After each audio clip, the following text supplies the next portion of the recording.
네, 오늘은 시편 126편 5절로 6절의 말씀으로 눈물 흘리며 씨를 뿌리는 사람이란 제목으로 함께 말씀을 전하겠습니다.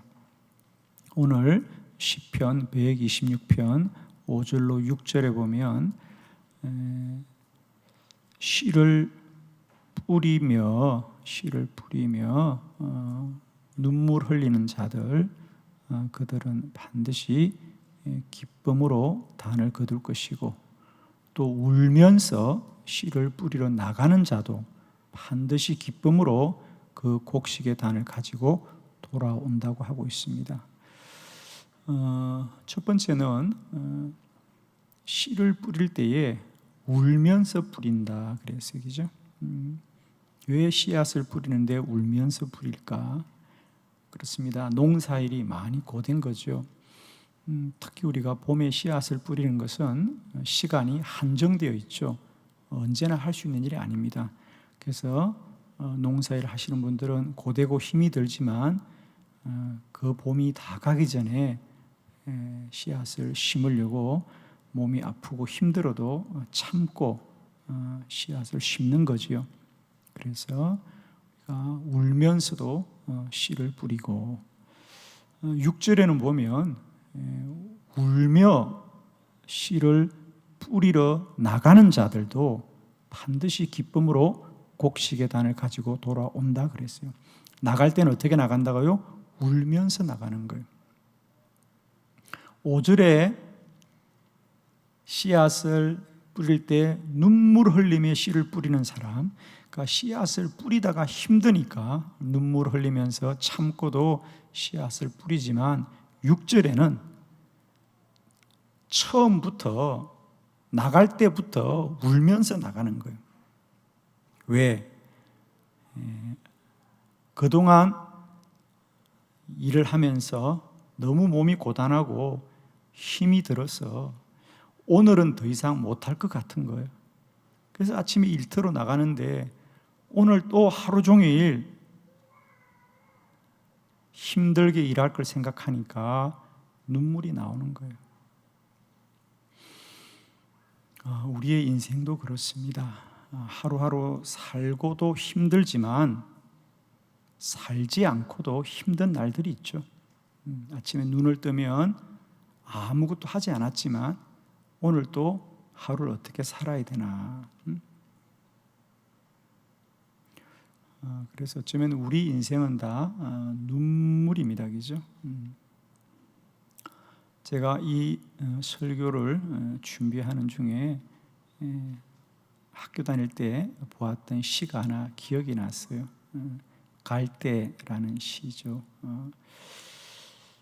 시의 내용은 다 기억이 안 나는데 그런 내용이었어요. 어느 날 시인이 가을에 갈대가 서로 부딪혀서 소리가 나는 걸 들었죠. 그래서 갈대가 부딪혀서 서로기죠. 서걱서걱 바람에 소리가 나지 않겠습니까?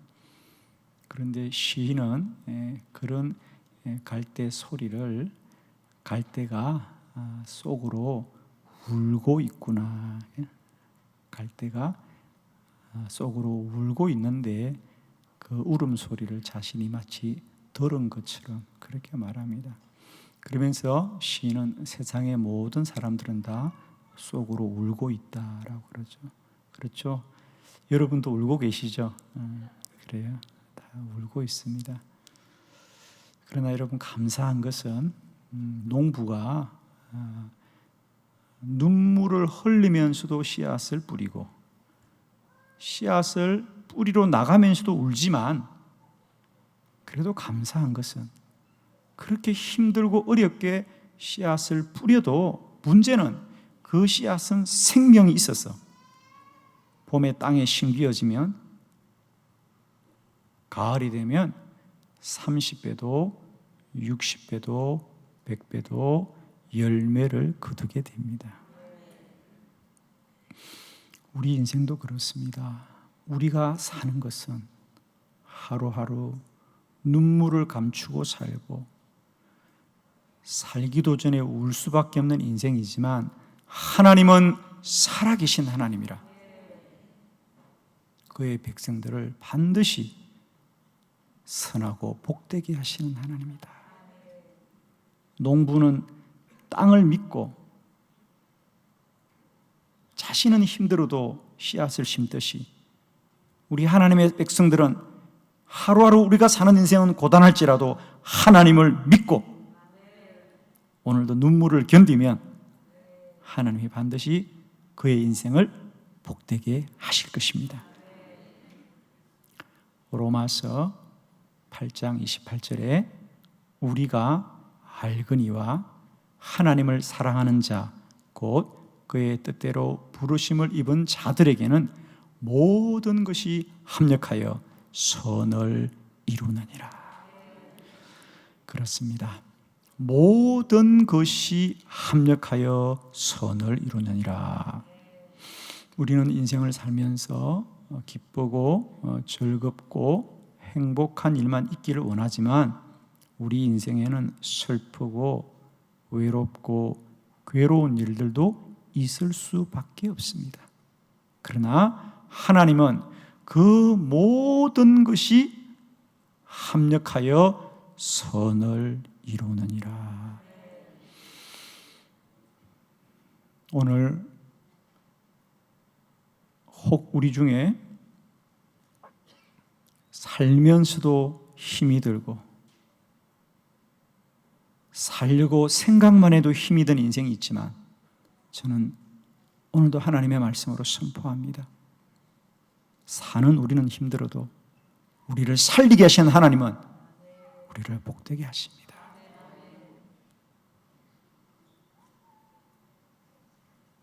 씨앗을 뿌리는 농부는 힘이 들어도 그 씨앗은 생명이 있어 자라듯이 오늘도 사는 하루하루 우리 인생은 힘들지라도 우리의 삶을 하나님은 복되게 하실 것입니다.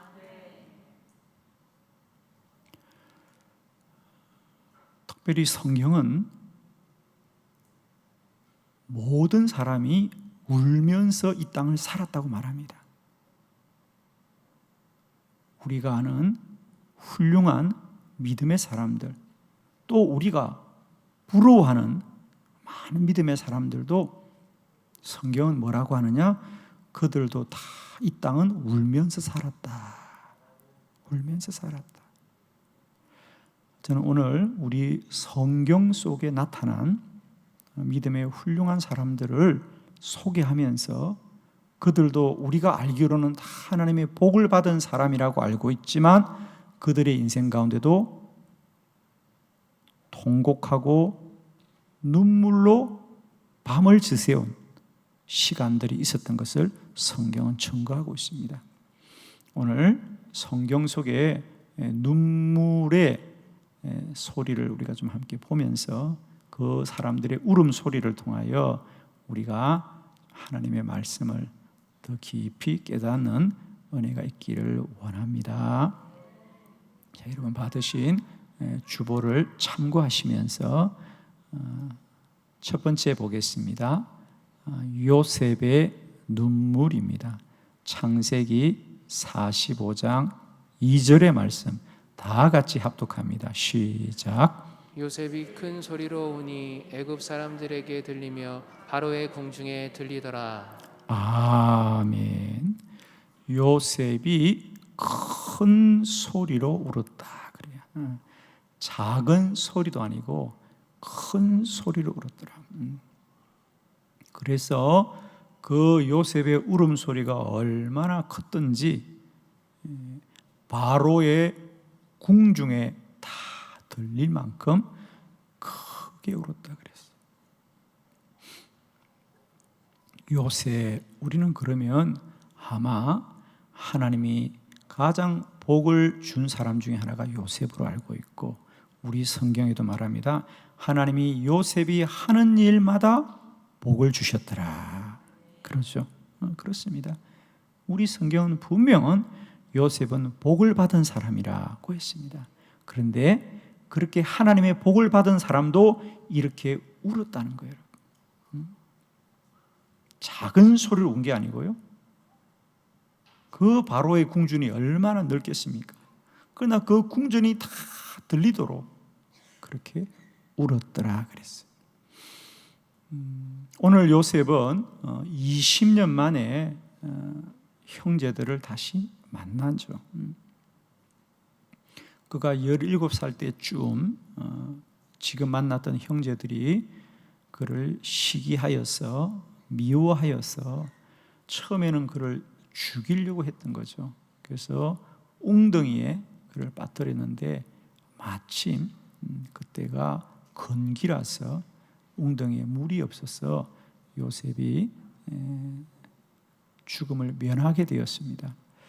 그러자 형제들이 마침 그때 지나가던 이스마엘의 상인들을 보고 그 상인들에게 팔아버려서 요셉이 애굽의 노예로 팔려하지 않았습니까? 17의 나이라고 그러면 여러분 그죠? 아직도 세상을 잘 모르던 아주 어린 소년입니다. 아버지가 예쁜 채색 옷을 입히고 집에서 사랑받고 자라다가 어느 날 양을 돌보는 형들에게 심부름을 간 거 아닙니까? 그런데 형제들이 그를 미워하여서 그런 요셉을 애굽으로 팔아버린 겁니다. 얼마든지 상상할 수 있죠, 여러분. 그 어린 소년이 갑자기 노예로 팔려갈 때 그가 얼마나 많이 울었겠습니까? 상인들이 그의 두 팔을 묶고 그의 두 다리를 결박하고 이제 노예로 끌려갈 때 그가 뒤돌아보면서 형들을 향하여 얼마나 소리쳤겠어요. 내가 잘못했다고, 내가 다시는 꿈을 말하지 않겠노라고 이야기하고,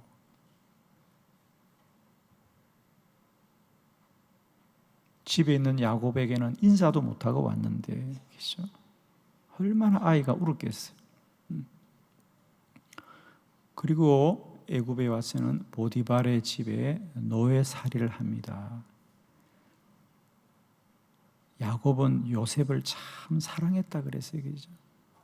그래서 다른 형제들은 다 들에 가서 일을 시키는데 요셉은 집에서 그의 품에서 늘 키웠고 채색 옷을 입히고 키웠다 그랬어요. 그런데 그런 소년이 갑자기 외국에 와서 노예 살이를 할 때 그 하루하루가 얼마나 어린 아이에게 힘들고 고단한 날들이겠습니까? 그러다가 모함을 당하여 감옥을 가게 됩니다. 그 감옥 속에는 또 얼마나 많은 날들을 울면서 지새웠겠습니까? 그리고 20년이 지나고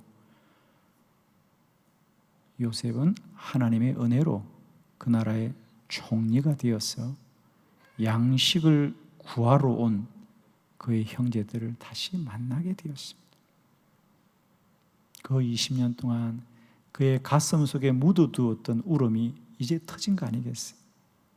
우는 거. 기억합시다.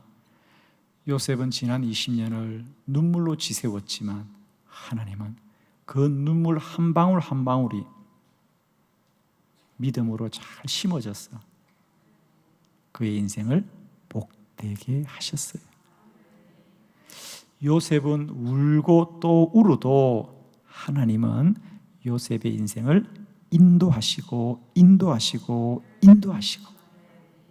요셉과 함께 하셨습니다. 사랑하는 성도 여러분,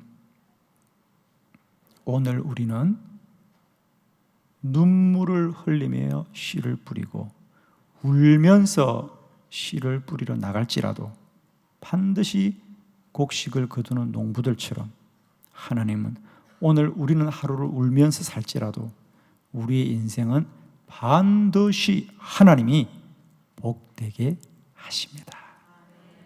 오늘도 그 하나님을 소망하시고 눈물의 날들을 잘 견디는 저와 여러분이 되기를 축원합니다. 두 번째, 한나의 눈물입니다. 사무엘상 1장 10절의 말씀을 함께 합독합니다. 시작.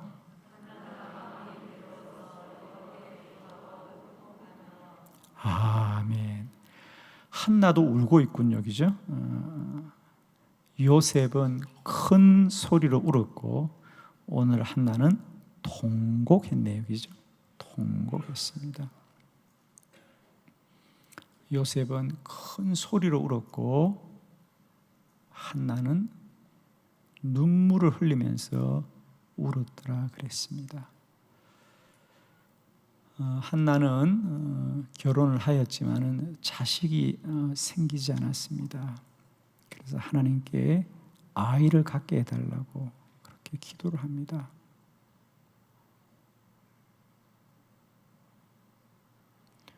그 기도가 너무도 간절하여서 통곡을 하였다 그럽니다. 남들에게는 그냥 생기는 것 같은 그 아이가 왜 한나에게는 생기지 않을까? 그러나 우리가 잘 아는 대로 한나가 통곡하며 기도하여 태어난 아이가 사무엘이다. 사무엘. 사무엘이란 이름의 뜻은 하나님이 나의 기도를 들어주셨습니다. 한나가 기도할 때는 그것이 통곡이었어요. 그게 고통이었고 애통함이었습니다. 그러나 그렇게 울며 불며 기도해서 아이가 태어날 때 한나는 알았습니다. 이 아이는 하나님이 주셨습니다. 아마 한나가 기도하지 않고 아이가 태어났다면 그 아이의 이름은 오늘 결코 우리들이 알 수 없을 거예요. 그렇죠? 예를 들면 똑같이 한나의 남편이었던 엘간나와 결혼해서 버닌나가 아이를 많이 낳았지만 우리 성경에 버닌나는 아무리 아이를 많이 낳아도 그 이름을 우리는 알 수 없어요. 그런데 한나의 아이는 사무엘이더라. 사랑하는 성도 여러분, 오늘 우리가 눈물을 흘리며 씨앗을 뿌릴지라도 하나님은 반드시 그 눈물이 기쁨의 단이 되게 하실 거예요. 그 하나님을 소망하시고 오늘 하루하루 눈물의 날들을 잘 견디시는 저와 여러분 되기를 바라고, 오늘 우리는 울면서 살지만 하나님은 우리들의 눈물 속에 하나님의 귀하고 복된 일을 꼭 이루어 가실 거예요. 그 하나님을 소망하는 은혜가 있기를 축원합니다. 세 번째, 바울의 눈물이에요. 사도행전 20장 31절 말씀 우리 다 같이 합독합니다. 시작. 그러므로 여러분, 내가 3년이나 밤낮 쉬지 않고 눈물로 각 사람을 훈계하던 것을 기억하라. 아멘. 우리가 사도 바울 그러면 정말 그는 늘 강한 사람, 늘 힘 있는 사람, 그런 사람으로 사도 바울을 기억합니다. 그런데 오늘 사도 바울이 스스로 고백합니다. 나도 많이 울었습니다. 나도 많이 울었습니다. 3년이나 밤낮 쉬지 않고 눈물로 기도하였습니다. 오늘 바울은 이제 그동안 세 번에 걸친 전도 여행을 마치고 예루살렘으로 돌아가는 길이었습니다. 돌아가는 길에 밀레도라는 곳에 잠깐 머물게 되었을 때에 에베소에 있는 성도들을 만나게 됩니다. 이제 사도 바울이 예루살렘으로 가는 길에 밀레도를 지난다는 소식을 듣고 에베소의 성도들이 반가워서 사도를 만나러 온 거지요. 에베소 교회와 사도 바울의 인연은 좀 특별하지 않습니까? 그동안 바울이 많은 곳에서 목회를 했습니다마는 한 교회에서 3년이나 목회한 교회는 에베소 교회밖에 없죠. 보통은 한 달, 석 달, 1년 이 정도인데 에베소 교회에서는 3년이나 사역을 했기 때문에 그들과 정이 많이 들었지요. 그래서 오랜만에 이제 성도들과 만나서 많은 이야기를 나누는 중에 오늘 바울이 그런 자기의 숨겨진 얘기를 하는 거예요. 성도들이 볼 때 그동안 바울은 늘 강하고 담대하고 늘 믿음으로 사는 사람이었는데 오늘 바울이 그런 성도들에게 뭐라 그래요?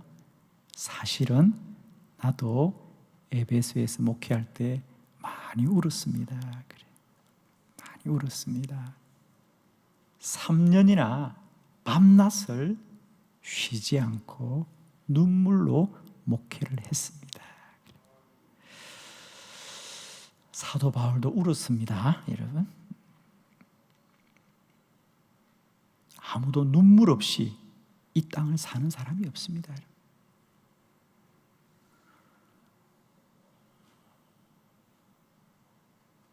마더 테레사 수녀가 인도의 캘커타에서 가난한 자들과 거리의 사람들을 먹이고 돌볼 때 이야기입니다. 그가 그 캘커타의 가난한 자들을 늘 먹이고 돌보는 그 선한 일을 열심히 할 때에 그 일을 유심히 지켜보던 한 사람이 어느 날 마더 테레사에게 찾아와서 그렇게 묻습니다. 수녀님, 제가 하나 궁금한 게 있어요. 내가 그동안 수녀님의 일을 쭉 지켜보면 약한 여자로서 어떻게 이 거친 남자들 그리고 이 거리 사람들을 당신은 한 번도 그들에게 화를 내거나 소리를 내지 않고 늘 인자하고 온화하게 웃는 얼굴로 어떻게 그들을 섬길 수 있습니까? 한두 번은 그렇게 할 수 있지만 내가 오랫동안 지켜보니까 수녀님은 늘 그렇게 하셨어요. 수녀님, 그 비결이 무엇이에요? 그러자 수녀님이 그렇게 말합니다. 그랬군요. 그랬습니다. 저도 매일매일 이 많은 사람들, 그들의 요구를 다 들어주면서 섬기는 일이 쉽지가 않았습니다. 그래서 저는 하루의 일을 마치고 저의 숙소로 돌아가면 저는 밤새워서 나의 영혼을 지켜달라고 하나님께 기도하지요. 당신은 내가 사람들 앞에서 웃는 모습만 보았지 내가 하나님 앞에 밤을 새워 눈물로 기도하는 것은 보지 못했습니다. 내가 밤마다 하나님 앞에 울었기 때문에 사람들 앞에 웃을 수가 있었습니다. 그렇습니다. 눈물로 지새는 밤이 있기 때문에 우리는 늘 믿음으로 살게 될 줄로 믿습니다. 사도 바울, 그의 훌륭한 사역도 눈물의 기도가 있었기 때문에 가능했던 거죠. 기억합시다. 하나님 앞에 많이 울어야 사람 앞에서는 웃을 수 있습니다.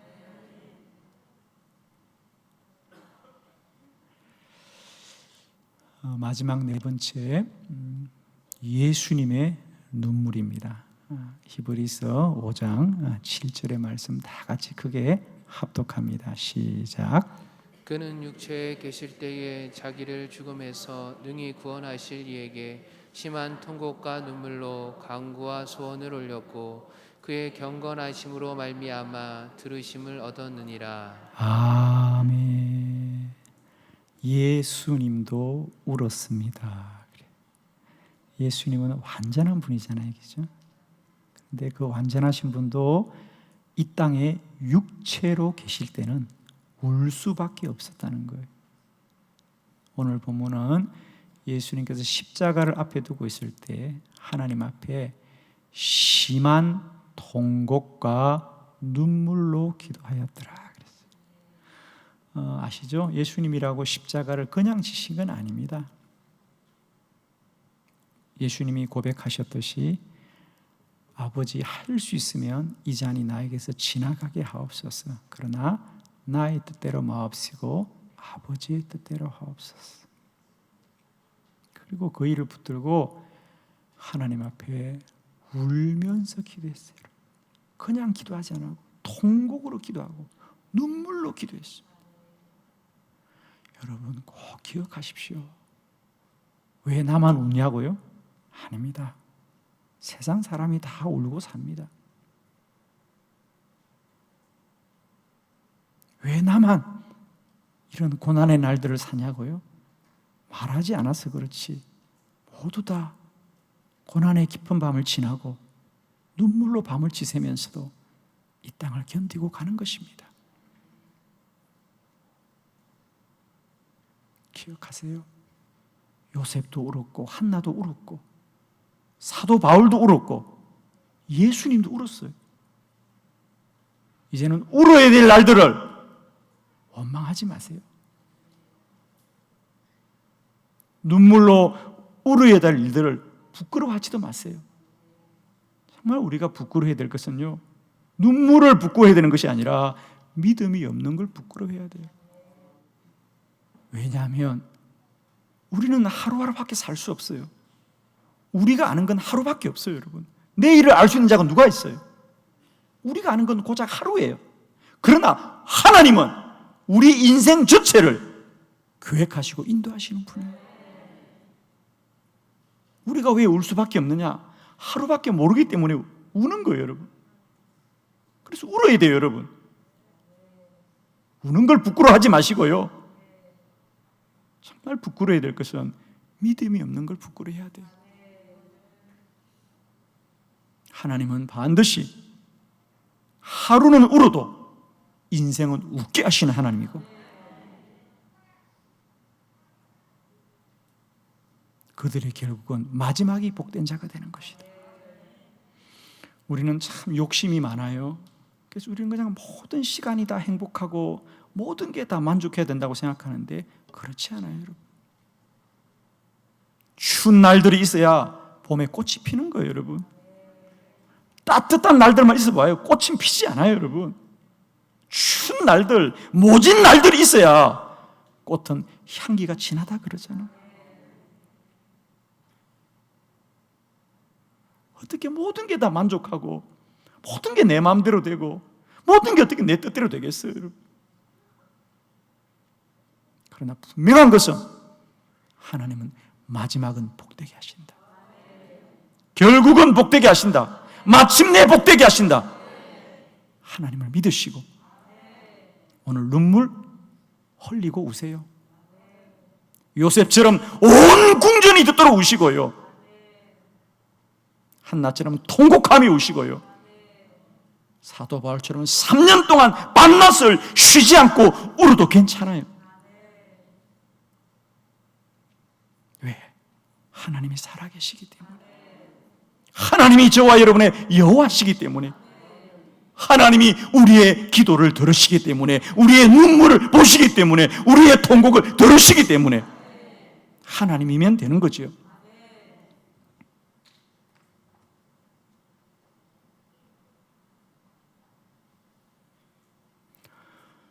저는 진실로 이 시간 여러분을 위로하고 또 여러분을 축복합니다. 울어야 되는 것을 원망하지 마시고 울 수밖에 없는 우리를 인정하시면서 우시고 또 우십시오. 그러나 하나님이 그 눈물을 닦아주실 것이고요. 그 울음을 반드시 기쁨으로 바꾸실 거예요. 그 하나님을 소망하시면서 힘들고 어려운 이 때를 믿음으로 잘 견디시는 저와 여러분 되시기를 축원합니다. 기도드리겠습니다.